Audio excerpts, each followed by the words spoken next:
재판정의 문이 열리고 조정관이 무표정한 얼굴로 그들의 이름을 호명했다. 서유진, 강민혁. 짧고 건조한 부름이 차가운 복도에 메아리 쳤다. 유진은 천천히 자리에서 일어섰다. 그녀의 움직임에는 서두름도 망설임도 없었다. 마치 오래전부터 정해진 길을 걷는 사람처럼 담담했다. 그녀는 값싼 백화점 세일 코너에서 샀을 법한 단정한 베이지색 블라우스와 검은색 스커트를 입고 있었다. 화장기 없는 얼굴은 창백했지만 굳게 담은 입술과 흔들림 없는 눈빛은 그녀의 내면이 결코 약하지 않다는 것을 보여주고 있었다. 반면 강민혁과 그의 어머니 윤명숙 여사는 머리부터 발끝까지 부와 오만함으로 치장하고 있었다. 민혁은 이탈리아 장인이 만든 최고급 실크 수트를 입고 있었고 그의 손목에는 수천만 원을 호가하는 스위스제 시계가 번쩍였다.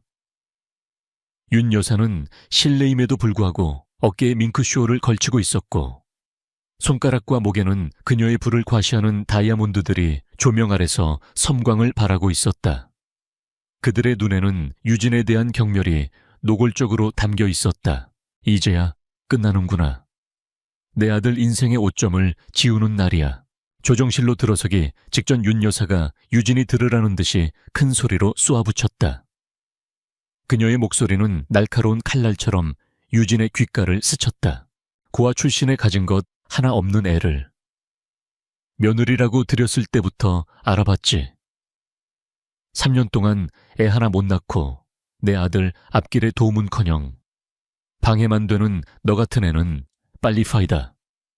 그게 네가 우리 가문에 해줄 수 있는 유일한 봉사다. 모욕적인 말들이 쏟아졌지만 유진의 표정에는 미동도 없었다. 그녀는 그저 조용히 윤 여사를 바라볼 뿐이었다. 그 침묵이 윤 여사를 더욱 화나게 만들었다. 옆에 서 있던 강민혁이 짜증 섞인 목소리로 거들었다. 어머니 그만하세요. 이런 애한테 더 이상 말 섞을 가치도 없습니다. 그냥 빨리 서류에 도장 찍고 끝내죠. 그의 목소리에는 일말의 미안함이나 아쉬움도 없었다. 오직 지긋지긋한 관계를 청산하고 싶다는 해방감과 자신의 선택이 틀렸다는 것을 인정하기 싫은 자존심만이 가득했다. 그는 유진을 위아래로 훑어보며 말했다. 서유진, 난 네가 이렇게까지 무능하고 보잘것없는 여자인 줄은 몰랐다. 처음에는 너의 그 순수하고 조용한 모습이 마음에 들었다. 하지만 결혼은 현실이야.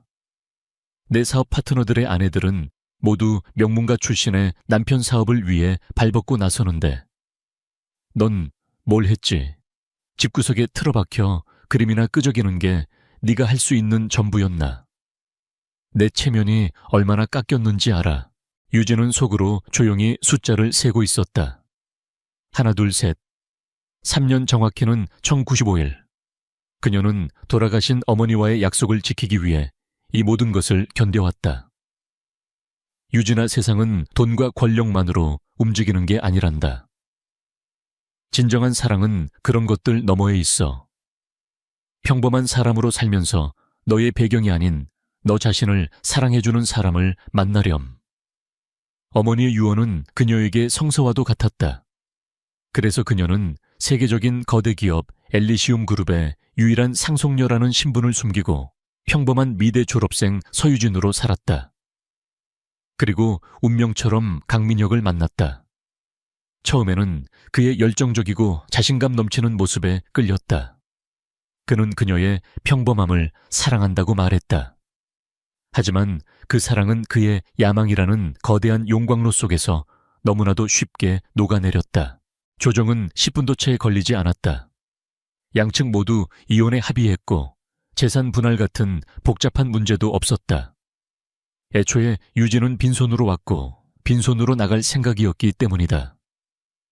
모든 절차가 끝나고 법원 직원이 이제 남남이 되었음을 공식적으로 선언했다. 강민혁과 윤 여사는 마치 큰일을 해낸 사람들처럼 만족스러운 표정을 지었다. 그들은 먼저 조정실을 나섰다. 유진은 잠시 자리에 앉아 있다가 천천히 몸을 일으켰다. 그녀가 복도로 나왔을 때 강민혁이 그녀를 기다리고 있었다. 그의 얼굴에는 비웃음이 가득했다. 그는 두툼한 서류 봉투처럼 보이는 것을 유진을 향해 던지듯 내밀었다. 하지만 그것은 서류가 아니었다. 빳빳한 5만 원권 지폐가 가득 들어있는 돈 봉투였다. 자, 이거 받아. 내 3년의 시간에 대한 위자료라고 생각해. 이걸로 허름한 원룸이라도 하나 구해서 조용히 살아.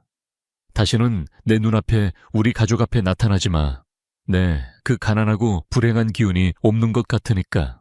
그것은 그가 할 수 있는 마지막이자 가장 잔인한 모욕이었다. 그는 유진이 돈 앞에서 비굴해지거나 혹은 분노하며 봉투를 집어던지는 모습을 기대했을 것이다. 어느 쪽이든 그의 우월감을 만족시켜줄 터였다. 하지만 유진의 반응은 그의 예상을 완전히 빗나갔다. 그녀는 벤치 위에 놓인 돈 봉투를 쳐다보지도 않았다. 마치 그곳에 아무것도 없는 것처럼 투명한 공기를 보는 듯한 눈빛이었다. 그녀는 강민혁의 옆을 조용히 지나쳐 복도 끝을 향해 걸어갔다. 그녀의 등은 곧게 펴져 있었고 걸음걸이는 조금의 흐트러짐도 없었다. 그 무심하고 당당한 태도에 오히려 당황한 것은 강민혁이었다. 그는 자신의 모욕이 아무런 상처도 입히지 못했다는 사실에 분노를 느꼈다. 야, 서유진 거기 안 서. 그가 소리쳤지만 유진은 뒤돌아보지 않았다. 법원 건물을 빠져나온 유진은 깊게 숨을 들이마셨다. 3년 동안 그녀를 짓누르던 무거운 공기가 사라지고 상쾌한 서울의 공기가 폐부 깊숙이 들어왔다. 하늘은 눈부시게 파랬고 거리에 소음마저 생기 넘치는 음악처럼 들렸다. 자유. 이것이 바로 자유의 맛이었다. 그녀는 근처 한적한 골목으로 들어가 낡고 오래된 폴더폰을 꺼내 들었다. 지난 3년간 그녀의 평범한 삶을 위장해주던 소품 중 하나였다. 그리고 익숙한 번호를 눌렀다. 신호음이 2번 울리기도 전에 상대방이 전화를 받았다. 네, 아가씨. 수화기 너머로 들려오는 중후하고 침착한 목소리. 언제나 그녀의 곁을 지켜온 김 비서였다. 유진은 잠시 눈을 감았다. 지난 3년간의 시간이 주마등처럼 스쳐 지나갔다. 그리고 다시 눈을 떴을 때 그녀의 눈빛은 이전과는 완전히 달라져 있었다. 조용하고 순종적인 아내 서유진의 모습은 온데간데 없었다. 그 자리에는 거대한 제국을 이끌어야 할 후계자의 차갑고 예리한 총명함만이 남아있었다. 그녀의 입술이 조용히 열렸다. 저요, 김 비서님. 다 끝났어요. 그녀의 목소리는 평소처럼 차분했지만 그 안에는 강철 같은 의지가 담겨 있었다. 이제 집으로 돌아갈 시간이에요. 유진의 말이 끝나자마자 그녀가 서 있던 낡은 골목에 어귀로 소리 하나 없이 검은색 세단 한 대가 미끄러져 들어왔다. 차량은 세상의 모든 소음을 흡수하는 블랙홀처럼 조용했다. 번호판조차 없는 특별 제작된 마이바흐 S680이었다. 강민혁이 성공의 증표로 여기며 자랑하던 벤츠 S클래스와는 차원이 다른 진정한 부와 권력의 상징이었다. 뒷좌석 문이 열리고 50대 후반의 한 남자가 내려서 유진을 향해 90도로 허리를 숙였다. 흐트러짐 없는 검은색 정장 단정하게 빗어 넘긴 머리, 그리고 깊은 지혜와 절대적인 충성심을 담고 있는 눈빛. 바로 전화 통화를 했던 김기철 비서였다. 그는 30년 넘게 유진의 아버지인 최진환 회장의 곁을 지켰고 유진이 태어났을 때부터 그녀를 봐온 사람이었다. 아가씨, 고생 많으셨습니다. 김 비서의 목소리에는 안타까움과 안도감이 뒤섞여 있었다. 그는 유진의 평범한 삶이라는 연극이 얼마나 고된 것이었는지 누구보다 잘 알고 있었다. 유진은 말없이 고개를 끄덕이고 차에 올라탔다. 그녀가 채 오르는 순간 서유진이라는 껍데기는 완전히 벗겨졌다. 그녀의 어깨는 곧게 펴졌고 눈빛은 주변을 압도하는 카리스마로 가득 찼다. 차 안은 최첨단 기술로 무장한 움직이는 사무실이었다.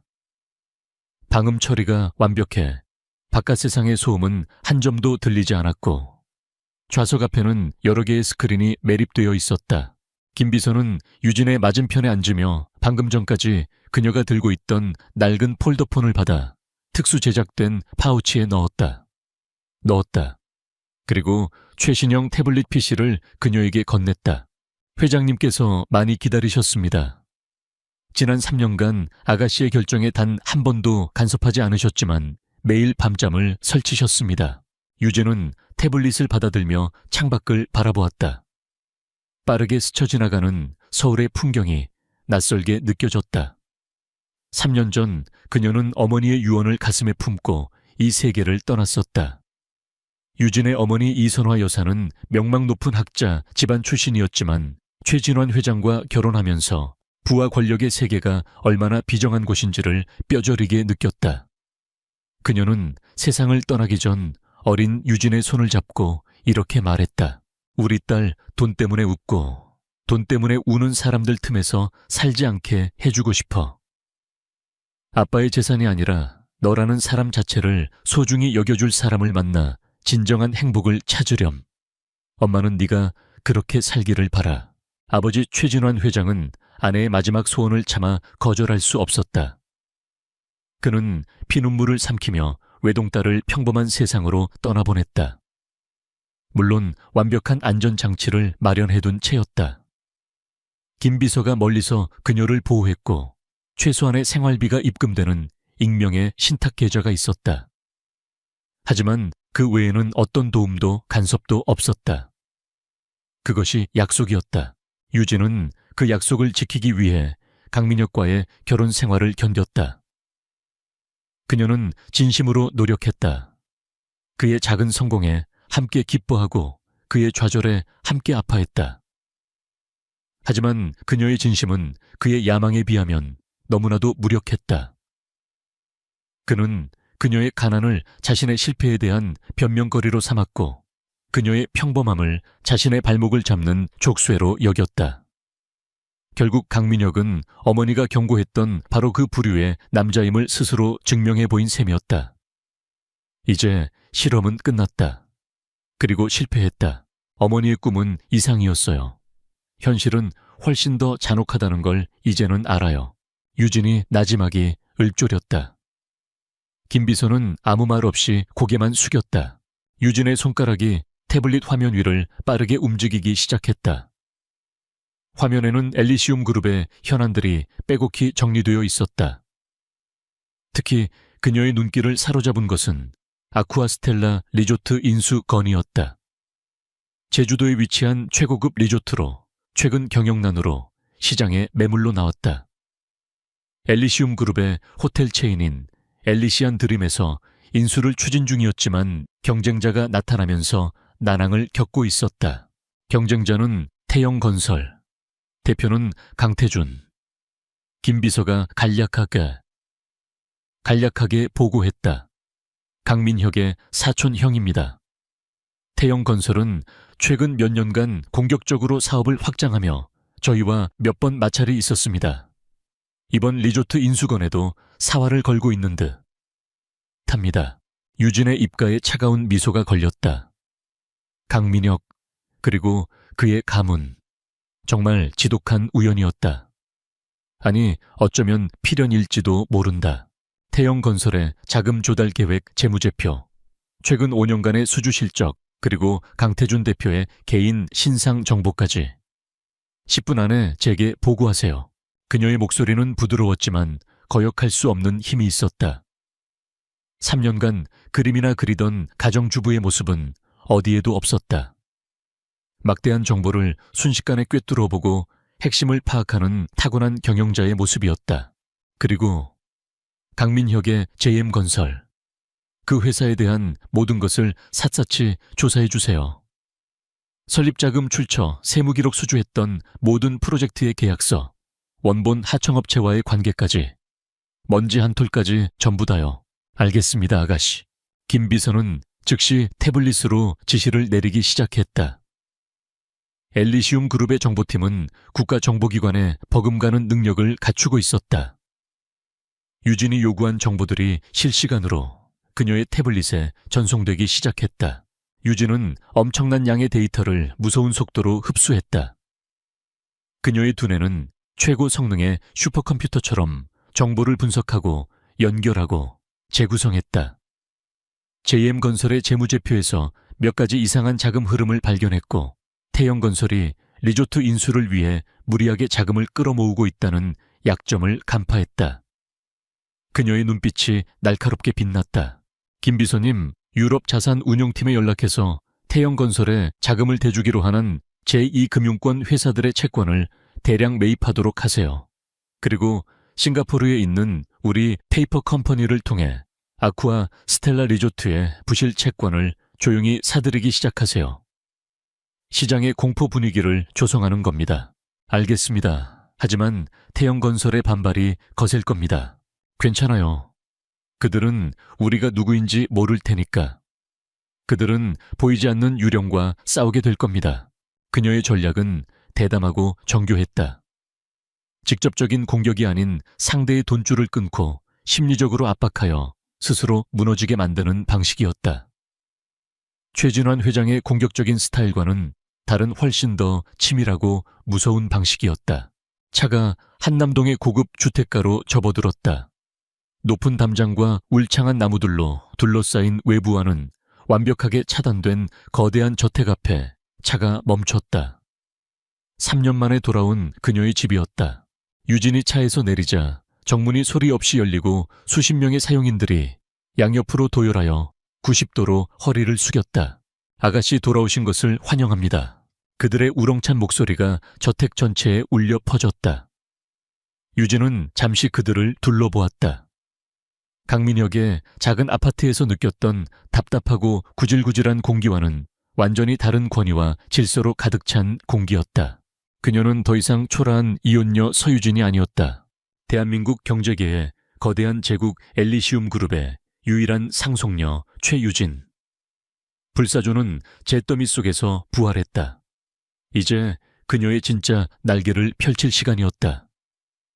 이혼 절차가 끝난 그날 밤 강민혁의 집에서는 작은 축하 파티가 열렸다. 그의 어머니 윤명숙 여사는 최고급 샴페인을 터뜨리며 아들의 새 출발을 축복했다. 민혁의 몇몇 사업 파트너들도 자리에 함께해 그의 이혼을 축하하며 아첨의 말을 쏟아냈다. 강 대표 드디어 날개를 되찾았구만. 그 여자 때문에 마음고생이 심했지. 이제야말로 JM건설이 크게 도약할 일만 남았네. 곧 있을 서초지구 재개발 프로젝트 잔해가 따낼 거라고 다들 믿고 있네. 강민혁은 쏟아지는 찬사와 축하 속에서 우월감에 흠뻑 젖었다. 그래, 이게 바로 자기 자신이었다. 유능하고 야망 넘치고 모두가 우러러보는 건설업계의 젊은 사자. 서유진이라는 여자는 그의 인생에 잠시 끼어든 악몽에 불과했다. 그는 샴페인 잔을 높이 들며 선언했다. 여러분, 지켜봐 주십시오. JM건설은 이제 시작입니다. 서초지구 프로젝트는 반드시 제가 따내서 대한민국 최고의 건설사로 발돋움할 것입니다. 그의 눈은 야망으로 이글거렸다. 서초지구 재개발 프로젝트는 중견 건설사인 JM건설이 대기업 반열에 오를 수 있는 절호의 기회였다. 그는 이미 프로젝트 수주를 위해 몇 달간 공을 들여왔고 자금 조달 계획까지 거의 마무리된 상태였다.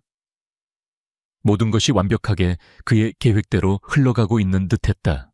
하지만 보이지 않는 곳에서 거대한 파도가 그의 발밑을 허물고 있다는 사실을 그는 까맣게 모르고 있었다. 다음 날 아침 강민혁은 숙취와 함께 불길한 소식을 접했다. 프로젝트의 핵심 자금줄이었던 한솔저축은행에서 갑자기 투자 의향서를 철회하겠다는 통보를 해온 것이었다. 전화기 너머의 은행 담당자는 내부 리스크 관리 기준 강화라는 애매한 이유만을 댈 뿐이었다. 뭐라고요? 지금 장난합니까? 거의 확정된 이야기 아니었습니까? 민혁은 버럭 소리를 질렀지만 담당자는 기계적인 사과만을 반복할 뿐이었다. 그는 짜증스럽게 전화를 끊었다. 작은 문제라고 생각했다. 한 소리 아니더라도 자금을 댈 곳은 얼마든지 있었다. 그의 오만함은 아직 현실의 냉혹함을 깨닫지 못하고 있었다. 그러나 그것은 시작에 불과했다. 그는 다른 금융사들과의 미팅을 잡으려 했지만 이상하게도 약속이 잡히지 않았다. 어제까지만 해도 그에게 자금을 대지 못해 안달하던 곳들이었다. 어떤 곳은 담당자가 갑자기 장기 출장을 갔다고 했고, 어떤 곳은 회장이 직접 거절 의사를 전해왔다고 했다. 며칠 사이에 세상이 그를 등지기라도 한 것처럼 모든 문이 굳게 닫히고 있었다. 그의 이마에 식은땀이 흐르기 시작했다. 초조함이 그의 발목을 잡았다. 같은 시각 서울의 심장부 테헤란로에 우뚝 솟은 엘리시움 그룹 본사 최상층. 최유진은 미니멀하지만 최고급 기술로 채워진 그녀의 집무실에서 거대한 통유리창 너머로 서울의 풍경을 내려다보고 있었다. 3년 전 그녀가 살던 작은 아파트에서는 상상도 할 수 없던 풍경이었다. 그녀는 날렵한 디자인의 흰색 원피스를 입고 있었다. 화려한 장신구는 없었지만 그녀 자체로 완벽한 권위와 우아함을 뿜어내고 있었다. 그녀의 앞에는 홀로그램 스크린이 여러 개 떠 있었고 그 위로 복잡한 데이터와 그래프들이 쉴 새 없이 움직였다. 보고 드립니다. 한솔저축은행의 모기업인 유진캐피탈의 지분 15%를 어젯밤 유럽 시장에서 저희 스위스 계좌를 통해 모두 매입 완료했습니다. 현재 저희가 실질적인 일대 주주입니다. 화상회의 화면 너머로 엘리시움 그룹의 재무팀장이 보고했다. 강민혁이 접촉하려던 제2금융권 인사들은 모두 엘리시안 드림 호텔의 최고급 스위트룸 숙박권과 함께 다음 주 열리는 자선 골프 대회 초청장을 받았습니다. 그들이 강민혁을 만날 시간은 없을 겁니다. 전략기획실장의 보고가 이어졌다. 유진은 조용히 고개를 끄덕였다. 그녀의 방식은 적을 정면으로 공격해 파괴하는 것이 아니었다. 적이 디디고 있는 땅을 서서히 늪으로 만들고 적이 마시는 우물에 보이지 않는 독을 푸는 방식이었다.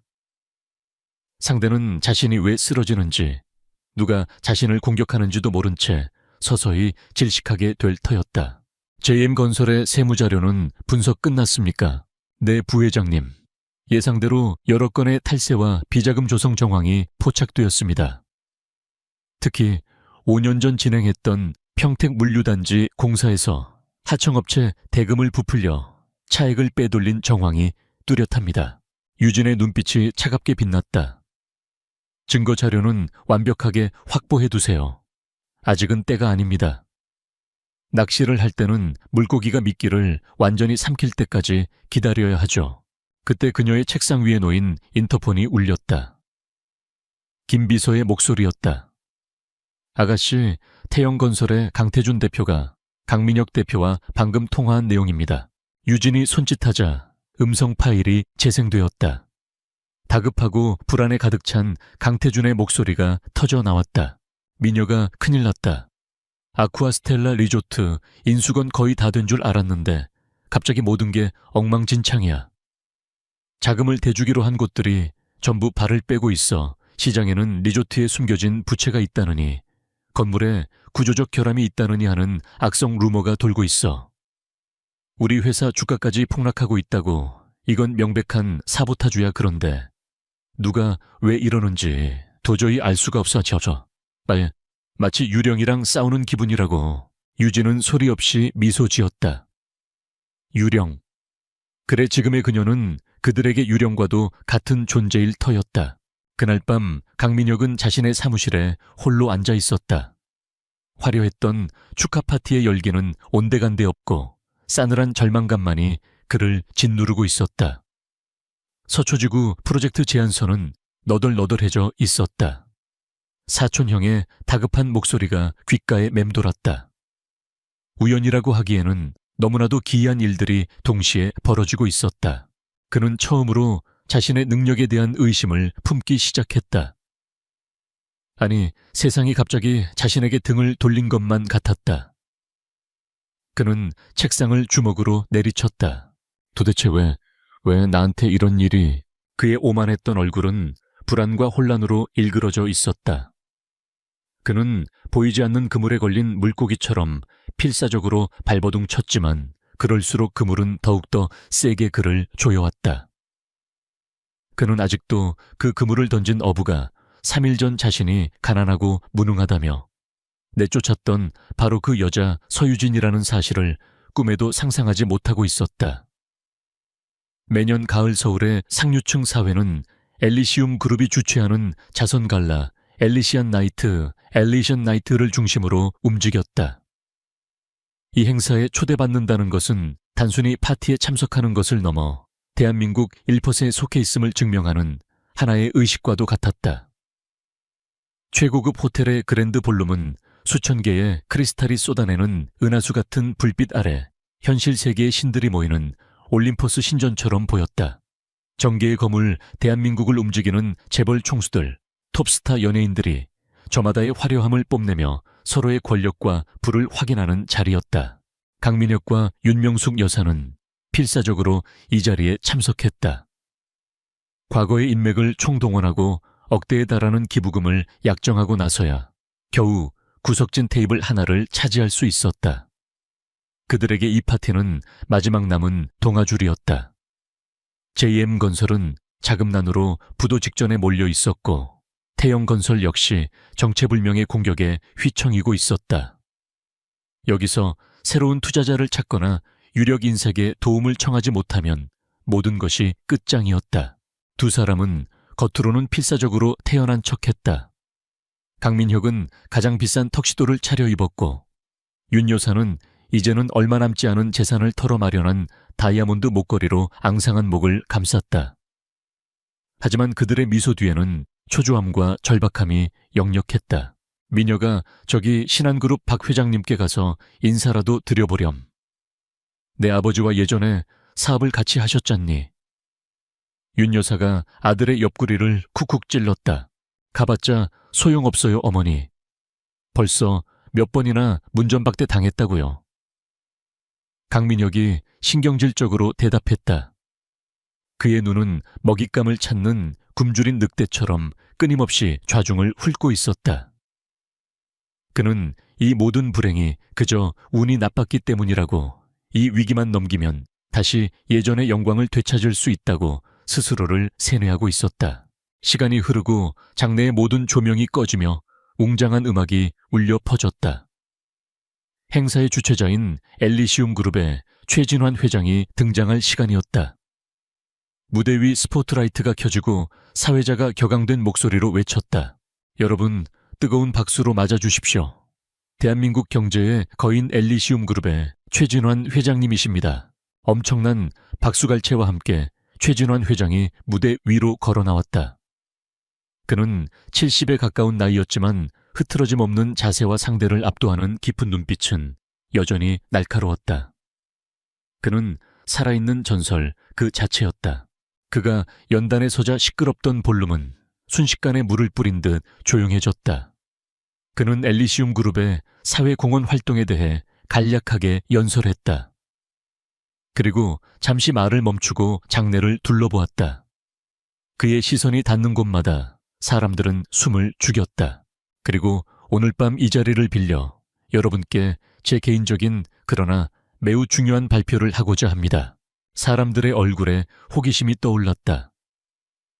최진환 회장의 사생활은 철저한 베일에 쌓여 있었다. 부인과 사별한 후 재혼하지 않았고 후계자에 대한 소문만 무성할 뿐 공식적으로 확인된 바는 아무것도 없었다. 수년 동안 저는 제 가장 소중한 보물을 세상의 눈으로부터 지켜왔습니다. 하지만 이제 때가 되었습니다. 여러분께 엘리시움 그룹의 미래를 이끌어갈 저의 유일한 딸이자 저의 공식적인 후계자를 소개합니다. 그의 말이 끝나자 볼룸은 충격으로 술렁였다. 딸 후계자 존재조차 몰랐던 최 회장의 딸이라니 모든 사람의 시선이 한 곳으로 향했다. 무대의 조명이 꺼지고 홀 중앙의 거대한 나선형 계단 꼭대기에 새로운 스포트라이트가 비쳤다. 그리고 그 빛 속으로 한 여인이 천천히 모습을 드러냈다. 깊고 푸른 밤하늘의 벨벳 같은 드레스를 입은 여인. 우아하게 틀어올린 머리에는 작은 다이아몬드 티아라가 별처럼 반짝이고 있었다. 그녀의 목선과 어깨는 고고한 백조처럼 아름다웠고 표정은 얼음처럼 차가우면서도 불꽃처럼 강렬했다. 그녀의 모든 움직임, 모든 숨결에서 평범한 인간은 감히 흉내낼 수 없는 기품과 위엄이 흘러나왔다. 강민혁은 멍하니 그 여인을 바라보았다. 낯익은 얼굴이었다. 하지만 그럴 리가 없었다. 그럴 리가 없었다. 말도 안 돼. 그가 저도 모르게 중얼거렸다. 옆에 있던 윤 여사 역시 눈을 비비며 믿을 수 없다는 표정을 지었다. 여인이 계단을 내려와 무대 위로 걸어왔다. 그녀의 얼굴이 홀 안의 거대한 스크린에 클로즈업 되었다. 창백할 정도로 하얀 피부 무심한 듯 타면서도 모든 것을 꿰뚫어보는 깊은 눈동자 굳게 닫혀있지만 매혹적인 입술, 그것은 서유진이었다. 윤. 여사의 입에서 의미 없는 소리가 새어나왔다. 그녀의 손에 들려있던 샴페인 잔이 바닥으로 떨어졌다. 쨍그랑 하는 날카로운 파열음이 그들 테이블 주위의 정적을 갈랐다. 강민혁의 뇌는 현실을 받아들이기를 거부했다. 그의 세상이 뒤집히고 발밑의 땅이 꺼지는 듯한 충격이었다. 가난하고 무능하고 아무것도 할 줄 아는 게 없어. 그저 집구석에서 그림이나 그리던 여자. 자신이 동정심에 거두어 주었다가 쓸모없어져 내버린 여자. 그 서유진이 대한민국 최고 재벌 엘리시움 그룹의 유일한 상속녀라고. 그 순간 지난 몇 주간 그를 괴롭혔던 모든 불행의 조각들이 하나로 맞춰졌다. 갑자기 등을 돌린 투자사들, 이유 없이 취소되던 미팅들, 사촌형 강태준을 절망에 빠뜨렸던 정체불명의 공격, 그 모든 것의 배후, 그들을 나락으로 밀어넣고 있던 보이지 않는 손, 그것은 불운이 아니었다. 그것은 복수였다. 유진은 아버지의 옆에 서서 마이크를 건네받았다. 그녀의 차분하고 맑은 목소리가 볼룸 전체에 울려 퍼졌다. 한때 강민혁이 지루하고 답답하다고 여겼던 바로 그 목소리였다. 하지만 지금 그 목소리는 수백 명의 상류층 인사들을 단숨에 침묵시키는 힘을 가지고 있었다. 엘리시움 그룹의 최유진입니다. 이 자리에 함께하게 되어 영광입니다. 그녀의 차가운 눈빛이 천천히 객석을 훑었다. 그리고 아주 잠시 얼어붙은 채 자신을 보고 있는 강민혁과 시선이 마주쳤다. 그녀의 눈에는 증오나 경멸 혹은 승리감 같은 감정은 없었다. 그저 아무것도 없었다. 길가에 놓인 돌멩이를 보는 듯한 완벽한 무관심. 그 어떤 욕설이나 비난보다도 더 잔인한 그 눈빛에 강민혁의 심장은 얼어붙다 못해 산산조각 나는 것 같았다. 최유진의 소개가 끝나자 장내는 잠시의 정적 끝에 폭풍과도 같은 박수갈채로 터져나갔다. 새로운 비즈니스 여왕의 탄생을 축하하는 소리였다. 그 열광적인 환호 속에서 강민혁과 윤명숙 여사는 세상의 모든 소리로부터 차단된 채 차갑고 어두운 절망의 심연 속으로 끝없이 추락하고 있었다. 최유진을 향한 박수갈채는 강민혁에게 자신의 세상이 무너지는 장송곡처럼 들렸다. 몇 분 전까지만 해도 자신에게 아첨하며 술잔을 부딪히던 사람들이 이제는 경멸과 호기심 그리고 약간의 동정이 섞인 눈으로 그와 그의 어머니를 쳐다보고 있었다. 수군거리는 소리가 사방에서 그의 귓전을 때렸다. 저 사람이 그 강민혁이래. 최 회장님 따님하고 이혼했다는. 세상의 복도 이런 복을 제 발로 찰 수가 있나. 그러게 평소에 오만방자하게 굴더니 꼴 좋다. 모든 시선이 날카로운 칼날이 되어 그들의 심장을 쑤시는 것 같았다. 윤명숙 여사는 창백해진 얼굴을 손으로 가린 채 부들부들 떨었다. 더 이상 버틸 수 없었다. 강민혁은 어머니의 팔을 거칠게 붙잡고 도망치듯 연회장을 빠져나왔다. 화려했던 엘리시안 나이트의 불빛이 그들의 등 뒤에서 조롱하듯 반짝였다. 다음 날 아침 후폭풍은 쓰나미처럼 그들을 덮쳤다. 모든 신문과 방송의 헤드라인은 베일에 쌓여있던 엘리시움의 공주 최유진 부회장 정격 등장이라는 제목으로 도배되었다. 기사에는 그녀의 전남편인 JM건설 강민혁 대표와 그의 사촌인 태영건설 강태준 대표에 대한 언급도 빠지지 않았다. 그들의 이름은 대한민국에서 가장 강력한 기업의 적으로 낙인 찍힌 것이나 다름없었다. 이미 위태롭던 JM건설의 주가는 개장과 동시에 폭락하여 휴지 조각이 되었다. 남아있던 모든 은행들이 즉시 대출금 전액 상환을 요구하는 독촉장을 보내왔다. 자재 공급 업체들은 현금 선결제가 아니면 거래할 수 없다고 통보했다. 전국의 모든 JM건설 공사 현장은 일제히 멈춰섰다. 같은 시각 엘리시움 그룹 본사. 부회장 명패가 놓인 자신의 자리에 앉은 최유진은 그룹의 핵심 임원들이 모두 모인 긴급 회의를 주재하고 있었다. 그녀의 얼굴에는 전날 밤의 화려함 대신 냉철한 전략가의 모습만이 남아 있었다. 그녀는 법무팀장을 향해 간결하게 명령했다. 시작하세요. 그 한마디는 거대한 전쟁의 시작을 알리는 신호탄이었다. 대한민국 최고의 변호사들로 구성된 엘리시움 그룹의 법무팀은 마치 잘 훈련된 군대처럼 일사불란하게 움직였다. 첫 번째 공격은 JM건설을 상대로 한 수십 건의 동시다발적인 소송이었다. 엘리시움 법무팀은 과거 강민혁에게 부당한 대우를 받았던 영세 하청업체들을 찾아가 그들을 위한 무료 법률 자문을 제안했다. 상생 경영과 기업 정의 실현이라는 명분 아래 엘리시움은 약자들의 수호자를 자처하며 JM건설을 사회의 악으로 규정했다. 언론은 엘리시움의 행보를 칭송했고 여론은 급격하게 강민혁에게 등을 돌렸다. 두 번째 공격은 국세청과 검찰을 향한 것이었다. 유진이 확보해두었던 JM건설의 탈세와 비자금 조성에 대한 증거 자료들이 익명의 제보 형식으로 제출되었다. 즉시 특별 세무조사와 압수수색 영장이 발부되었다. 그리고 마지막 결정타는 강씨 가문의 또 다른 기둥인 태영건설을 향했다. 유진이 싱가포르의 페이퍼 컴퍼니를 통해 매입해두었던 아쿠아스텔라 리조트의 부실 채권이 무기가 되었다. 엘리시움 측은 채권자 권리를 행사하여 태영건설이 리조트 인수를 위해 담보로 잡았던 핵심 자산에 대한 압류 절차에 들어갔다. 강태주는 속수무책으로 무너졌다. 강민혁의 제국은 안에서부터 썩어 문드러지고 밖에서는 거대한 포위망에 갇혀 완전히 붕괴하고 있었다. 며칠 후 검은색 정장을 입은 집행관들이 JM건설 본사로 들이닥쳤다. 그들은 사무실의 모든 집기에 빨간색 압류, 딱지를 붙이기 시작했다. 직원들은 뿔뿔이 흩어졌고 한때 야망으로 가득 찼던 사무실은 유령의 집처럼 변해버렸다. 강민혁과 윤 여사의 개인 자산 역시 모두 동결되었다. 그들이 타던 고급 외제차는 캐피탈사에 의해 견인되었고 신용카드는 정지되었다. 결국 그들은 호화롭던 강남의 저택에서 쫓겨나 초라한 친척집으로 거처를 옮겨야 했다. 한때 최고급 밍크쇼를 걸치고 다이아몬드를 자랑하던 윤 여사는 이제 화장기 없는 얼굴에 깊은 절망의 주름만이 가득한 노파가 되어 있었다.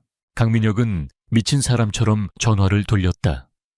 하지만 그의 전화를 받는 사람은 아무도 없었다.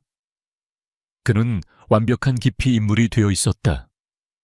그는 한때 자신이 서유진에게 주었던 그 처절한 무력감과 굴욕감을 이제 100배 1000배로 돌려받고 있었다. 모든 것을 잃은 그날 밤 강민혁은 텅 비고 어두운 자신의 옛 사무실에 홀로 앉아 있었다. 책상 위에는 먼지만이 쌓여 있었다. 그때 우편함에 꽂혀 있던 서류 봉투 하나가 눈에 들어왔다. 법원이나 은행에서 온 것이 아니었다. 그는 떨리는 손으로 봉투를 뜯었다. 안에는 인쇄된 종이 한 장이 들어 있었다. 엘리시움 희망나눔재단. 최근의 경제 위기로 어려움을 겪는 중소기업인들을 위한 파산 상담 및 임시 주거 지원 안내. 그것은 자선단체의 안내문이었다. 그리고 그 안내문 가장 아래 그의 숨을 먹게 만드는 이름이 인쇄되어 있었다. 후원자 엘리시움 그룹 부회장 최유진. 그것은 자비의 손길을 가장한 가장 잔인한 확인 사살이었다.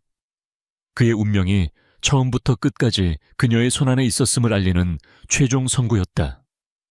최유진이 베푸는 자선은 그에게는 세상에서 가장 끔찍한 모욕이었다.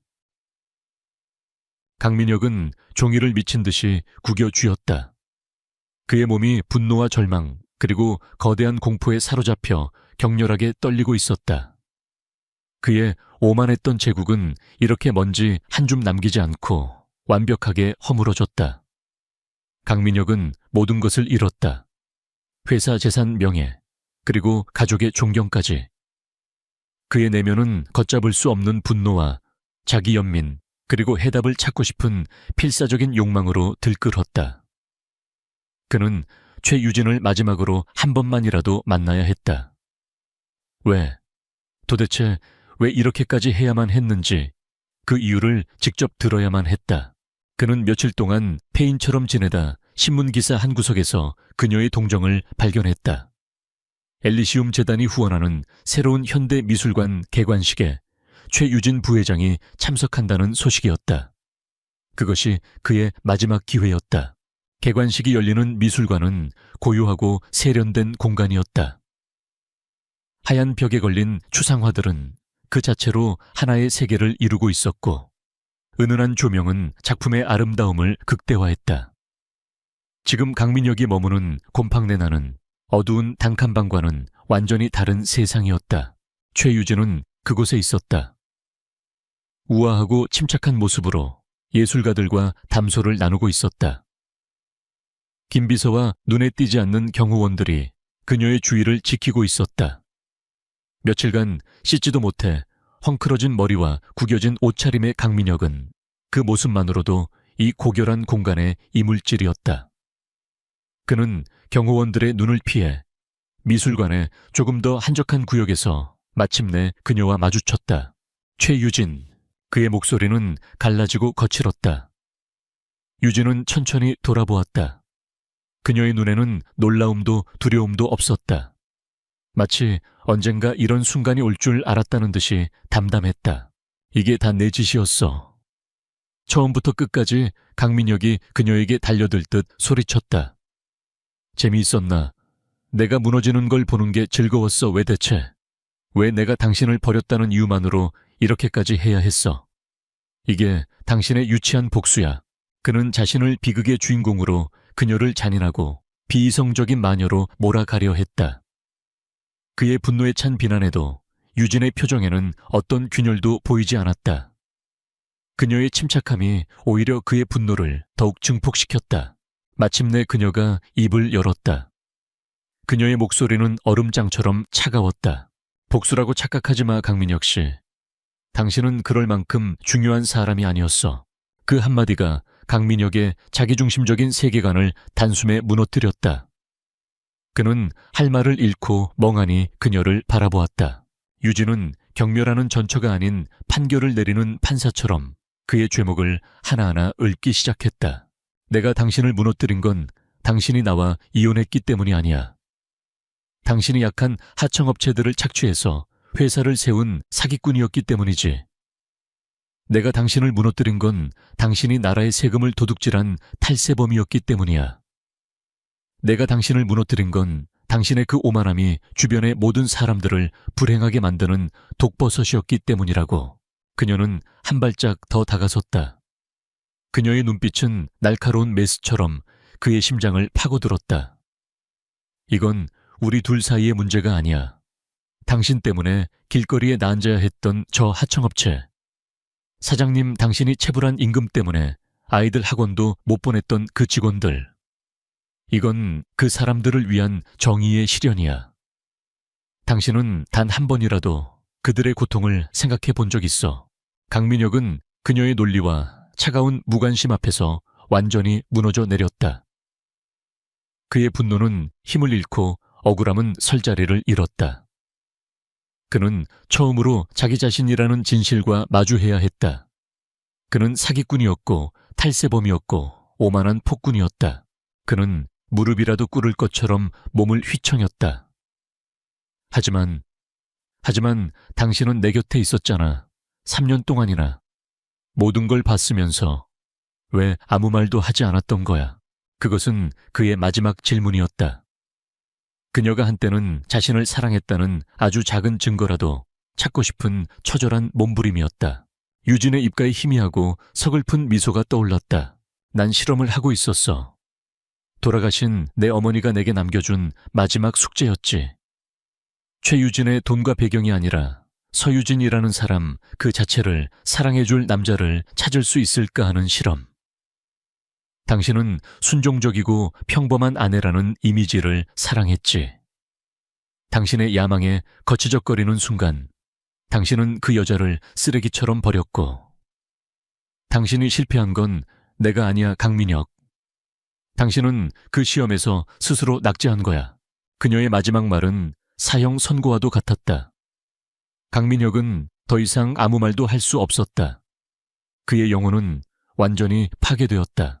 그때 소란을 감지한 경호원들이 달려왔다. 그들은 망연자실에 있는 강민혁의 양팔을 붙잡았다. 그는 저항하지 않았다. 재정적으로뿐만 아니라 심리적으로도 그는 완벽하게 패배했다. 그는 자신의 인생이라는 드라마의 주인공이 아니었다. 그는 그저 그녀의 거대한 서사 속에 등장하는 결함 많고 비중 없는 조연에 불과했음을 깨달았다. 경호원들에게 끌려나가면서 그는 마지막으로 그녀를 돌아보았다. 그곳에는 더 이상 그의 아내였던 서유진은 없었다. 감히 손댈 수도 이해할 수도 없는 거대하고 강력한 힘 그 자체만이 서 있을 뿐이었다. 유진은 그가 사라지는 모습을 무표정하게 지켜보았다. 김 비서가 다가와 조심스럽게 물었다. 아가씨, 괜찮으십니까? 유진은 그저 작게 고개를 끄덕였다. 그리고는 아무 일도 없었다는 듯 옆에 걸린 그림으로 시선을 돌렸다. 강렬한 색채로 자유를 갈망하는 새를 그린 작품이었다. 과거는 이제 처리되었다. 지저분했던 사업은 마침내 정말로 끝났다. 그녀의 시선은 이제 그림 속의 새처럼 더 높고 더 넓은 미래를 향하고 있었다. 1년이라는 시간이 흘렀다. 강물처럼 흘러간 시간 속에서 한때 세상을 떠들썩하게 했던 JM건설의 몰락과 강민혁 일가의 비극은 사람들의 기억 속에서 희미한 예시이야기가 되었다. 강민혁은 탈세와 횡령 배임 혐의로 유죄 판결을 받고 차가운 교도소에서 죗값을 치르고 있었다. 그의 어머니 윤명숙 여사는 과거의 모든 영광을 잃고 먼 친척집에 얹혀 살며 세상과 담을 쌓은 채 조용히 늙어가고 있었다. 그들의 오만했던 제국은 이제 역사 속의 먼지로 완전히 사라졌다. 그들이 사라진 자리에는 새로운 전설이 쓰이고 있었다. 최유진은 이제 엘리시움 그룹의 명실상부한 리더였다. 아버지 최진환 회장은 딸에게 모든 실권을 넘기고 명예회장으로 물러나 그녀의 든든한 버팀목이 되어주고 있었다. 엘리시움 그룹의 이사회 회의실. 한치의 오차도 없이 재단된 짙은 남색 정장을 입은 최유진이 회의를 주재하고 있었다. 그녀의 앞에 앉은 사람들은 대한민국 경제를 쥐락펴락하는 노회한 거물들이었지만 그들 중 누구도 젊은 여성 총수의 카리스마 앞에서 감히 고개를 들지 못했다. 그래서 제 결론은 우리 그룹의 미래 10년을 친환경 에너지와 바이오테크놀로지 사업에 집중적으로 투자하겠다는 것입니다. 유진의 선언에 회의실이 순간 술렁였다. 한 보수적인 이사가 조심스럽게 입을 열었다. 부회장님, 너무 위험부담이 큰 결정이 아니신지요? 당장의 수익성이 보장되지 않는 사업에 그룹의 명운을 걸기에는. 유진은 그를 향해 부드럽지만 단호한 미소를 지었다. 그녀는 스크린의 복잡한 데이터와 미래시장 예측 그래프를 띄웠다. 이것은 도박이 아닙니다, 이사님. 이것은 미래를 선점하는 것입니다. 단기적인 수익만을 좇는 것은 기업을 갉아먹는 가장 쉬운 방법입니다. 저는 엘리시움 그룹을 단순히 돈만 버는 기업이 아니라 다음 세대를 위한 지속 가능한 가치를 창출하는 위대한 기업으로 만들고 싶습니다. 그녀의 논리는 날카로웠고 비전은 확고했다. 반대 의견을 내던 이사들은 그녀의 압도적인 데이터와 철학 앞에서 결국 고개를 끄덕일 수밖에 없었다. 그녀는 아버지의 공격적인 경영 스타일에 세상을 더 나은 곳으로 만들고 싶었던 어머니의 따뜻한 이상을 성공적으로 결합시킨 아버지를 뛰어넘는 리더가 되어가고 있었다. 회의를 마친 오후 유진은 경기도 외곽에 위치한 한 아동복지시설을 찾았다. 그녀가 사재를 털어 설립한 엘리시움 희망나눔재단이 운영하는 곳이었다. 이곳은 단순한 고아원이 아니라 최첨단 교육시설과 심리치료센터를 갖춘 아이들을 위한 작은 천국이었다. 그녀가 차에서 내리자 아이들이 유진 누나다라고 외치며 달려와 그녀의 품에 안겼다. 그녀는 차가운 부회장의 얼굴을 지우고 세상에서 가장 따뜻한 미소로 아이들을 한 명 한 명 안아주었다. 한 아이가 그녀에게 서툰 솜씨로 그린 그림을 선물했다. 그림 속에는 커다란 나무가 있었고 그 나무 아래 많은 아이들이 웃고 있었다. 유진은 그림을 소중하게 받아들며 아이의 머리를 쓰다듬었다. 이것이 어머니가 진정으로 원했던 삶의 모습일지도 모른다고 그녀는 생각했다. 부와 권력을 사람을 살리고 미래를 만드는 데 쓰는 것. 그날 저녁 그녀는 한남동 자택의 전통 정원에서 아버지 최진환 회장과 마주 앉아 차를 마시고 있었다. 달빛이 고요한 연못 위로 부서져 내렸다. 네가 자랑스럽구나 유진아. 최 회장이 흐뭇한 목소리로 말했다.